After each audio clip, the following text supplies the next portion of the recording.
I'm sure that most of you guys know that this happened. The P-pop kings seem to be facing current issues regarding the use of their name as SB19. Fans have recently observed alterations on their social media accounts and promotional materials, notably the absence of the name SB19. And on top of that, they have been doing last-minute concert cancellations left and right, leaving fans sad, disappointed, and even confused. So I decided to make this video in order to help those people who don't have time to piece everything together and understand the situation through my perspective. I don't offer any new information. I'm simply sharing what I think happened and the things that led to all this. A lot of fans think it's all about corporate greed. For me, it could be a lot deeper than that. Now to my haters, I'm sure you're about to cry out again and say something like, "Stop speculating and spreading panic in the fan. Shut the f*** up." Thousands of creators across different platforms already talked about this, so please stop singling me out, you clowns, okay? Alright, let's start from the beginning. Tatang Robin left his popular Korean group to build his own company called ShowBT. When he went to the Philippines, he established ShowBT Philippines with Charles Kim reporting under him. That's when SB19 was formed. After a slow start, they managed to break out with their Go Up dance practice video. This allowed them to fund more projects like their nationwide concert and the new Alab music video. The momentum was very positive until the pandemic happened. Their nationwide concert got cancelled and almost all of their Korean staff went back to Korea, leaving SB19 with nothing to do. But instead of doing nothing, Pablo decided to write Ikako with the help of Josh, Stel, Justin, and Ken. They didn't have any assistance from other people. They recorded on their own and edited the music video themselves using a website with free stock footage. The song surprisingly became a hit because it was so relatable. This became proof that SB19 can in fact do things on their own. Their independence would then become even more apparent in their following projects like the Hanggang Sa Huli music video and most especially the What music video, which really showed their capability given their full creative freedom. The Pagsabol EP was the same story. SB19, especially Pablo, were all over the project, and again it was a huge hit. The way things looked at this point, everybody seemed to be pretty happy with the current situation.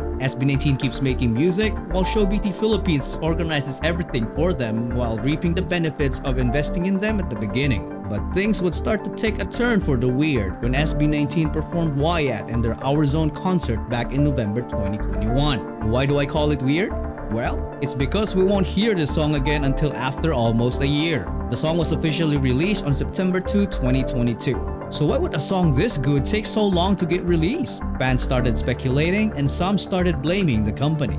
Little did they know that around this time was also the time that SB19's individual contracts with ShowBT were on the verge of expiring. This was also around the time when Tatang Robin sold ShowBT Philippines to Charles Kim. Rumor has it that it was actually SB19's decision to delay the release of the song because they were just waiting for Ken's contract to run out so that they could release the song under their own secret company at the time. Ken was the last member to join the group, so it only makes sense for his contract to end last. So when the song got finally released, boom! 1Z Entertainment. Here's another one.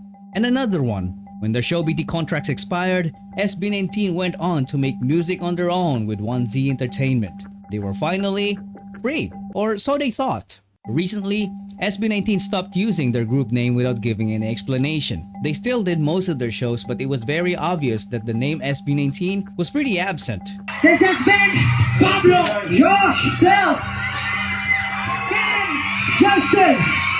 This has been Pablo, Josh, Sel, Ken, Justin. Thank you so much. This is our home. This is our show. This is One Zone!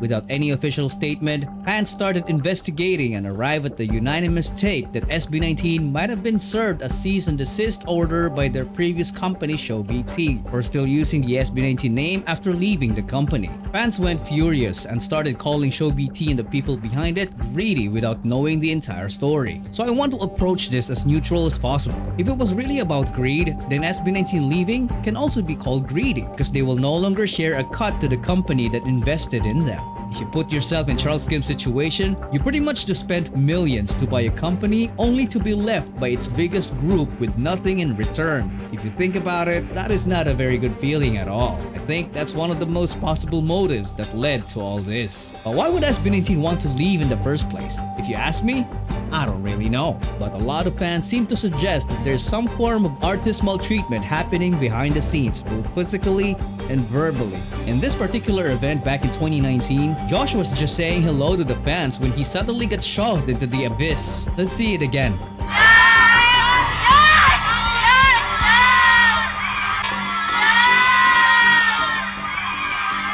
And the man who did it is none other than Charles Kim. Some people call it normal, but a lot of fans were saying it was completely unnecessary. What do you guys think?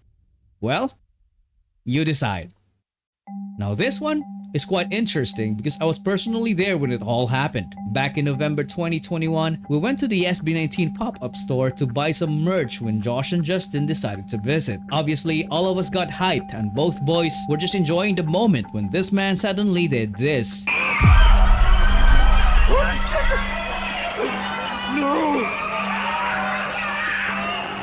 Oh my god! This is insane! And he wasn't done because he would then go on to do this. Oh my god! I thought it was normal at first, to be honest, but a lot of fans started pointing it out as overly unnecessary, and they saw Mr. Charles Kim acting as if he owned Josh and Justin. What do you guys think? For me, I'm not really sure. So you decide.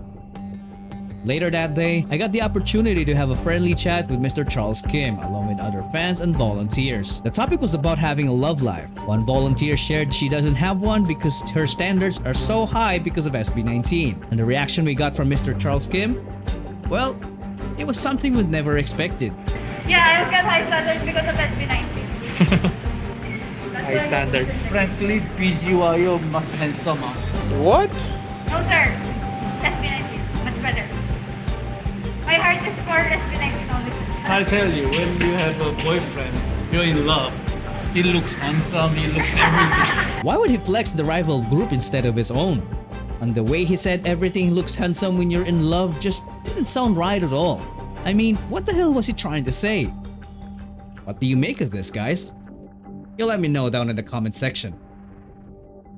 Anyway, the point is, I don't think the relationship between SB19 and ShowBT can be mended anymore. That bridge was long burned, and there's a big chance that the entirety of the Pagtatag Asian tour will all be cancelled because it is being organized by Blackstar Entertainment, a company that is owned by John Pinto, who is also the GM of Charles Kim's ShowBT Philippines. For me, both sides made a mistake. SB19 overlooked the trademark rules and kept using the name and everything they learned from their previous company after building their own. That's against the non-disclosure agreement. There's also a big chance they hired some ex-ShowBT employees to 1Z, which can also be penalized, especially if they have plotted this way back. These things are not even part of the consequences of their possible trademark infringement case. SB19 is possibly in a very deep trouble, to say the least. On the other hand, Charles Kim and the people behind ShowBT PH might be legally right, but we can't deny that it's also possible for them to be morally wrong.